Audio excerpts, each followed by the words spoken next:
নামাজের মধ্যে একটা স্পেশাল সময় আছে। এই সময়ে আল্লাহ পাক বান্দার 5টা দোয়া কবুল করে থাকে। আপনি যদি এই 5টা দোয়া আল্লাহ পাকের কাছে ওই নামাজের মধ্যে করতে পারেন, আল্লাহ অবশ্যই কবুল করবে। আর এই দোয়াটা ফরজ নামাজেও আপনি করতে পারেন, নফল নামাজেও করতে পারেন, সব নামাজে আপনি করতে পারেন। শুধু এমন নয় যে আপনি নফল আর সুন্নতে করতে পারবেন, ফরজ নামাজে করতে পারবেন না, তা নয়, বরং আপনি সব নামাজেই দোয়াটা করতে পারবেন। রাসূল সাল্লাল্লাহু আলাইহি ওয়াসাল্লাম নিজে এই দোয়াটা শিক্ষা দিয়েছেন। বুখারী বর্ণনায় আসছে, আব্দুল্লাহ ইবনে আমর রাদিয়াল্লাহু তাআলা আনহু বলেন যে নবীজি সাল্লাল্লাহু আলাইহি ওয়াসাল্লাম এই দোয়াটা করতেন নামাজের মধ্যে। আল্লাহ পাক এই দোয়াগুলো কবুল করতেন। কি করতেন?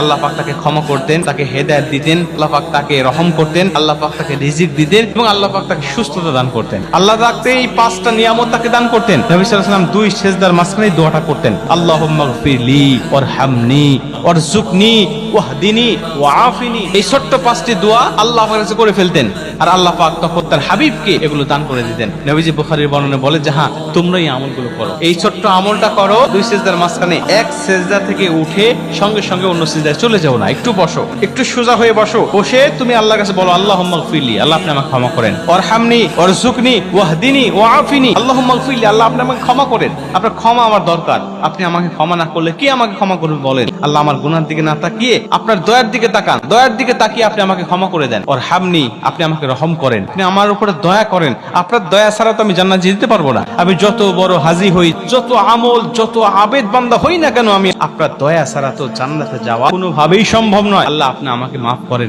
আমার উপরে দয়া করেন।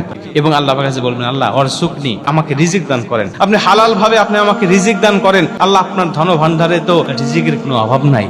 আল্লাহ আমি হালাল ভাবে আপনার কাছে চাই, আপনি আমাকে রিজিক দান করেন। আপনি বলবেন ওয়ারযুকনি ওয়াহদিনি, আল্লাহ আপনি আমাকে হেদায়েত দান করেন। আল্লাহ আমার ঈমানটা বড় দুর্বল, ইবাদতের মজা পাই না, আল্লাহ আপনি আমাকে ইবাদতের মজা দিয়ে দেন, স্বাদ দিয়ে দেন, কারণ আপনার ইবাদত থেকে আমাকে গুলি করে কেউ না চড়াতে পারে। আল্লাহ 5 ওয়াক্ত নামাজ যেন জামাতের সাথে কন্টিনিউ আদায় করতে পারি। আল্লাহ আপনি আমাকে হেদায়েত দান করেন। এরপরে আল্লাহর কাছে দোয়া করবেন যে আল্লাহ আপনি আমাকে সুস্থতা দান করেন। ওয়াআফিনি, আল্লাহ আমার বিভিন্ন রোগ ব্যাধি, আমার বিভিন্ন ভাবে অসুখ বিসুখ দিয়ে আমি একেবারে জর্জরিত, আল্লাহ আপনি আমাকে শেফা দান করেন। আল্লাহ আপনি আমাকে রহম করেন, আল্লাহ আমাকে আপনি সুস্থ দান করেন। আল্লাহর কাছে আপনি দোয়াগুলো করেন। নবীজি বলছে এই দোয়াগুলো করলে আল্লাহ পাক ফেরত দেন না নামাজের মধ্যে। আপনি নামাজের মধ্যে দোয়াগুলো করেন, আল্লাহ আপনাকে রিজিক দিবে, আল্লাহ আপনাকে সুস্থ করবে, আল্লাহ আপনার উপর রহম করবে, আল্লাহ আপনার উপরে দয়া করবে, আল্লাহ আপনাকে হেদায়েত দেখাবে এবং সর্বোপরি আল্লাহ পাক আপনাকে ক্ষমা করে দিবে।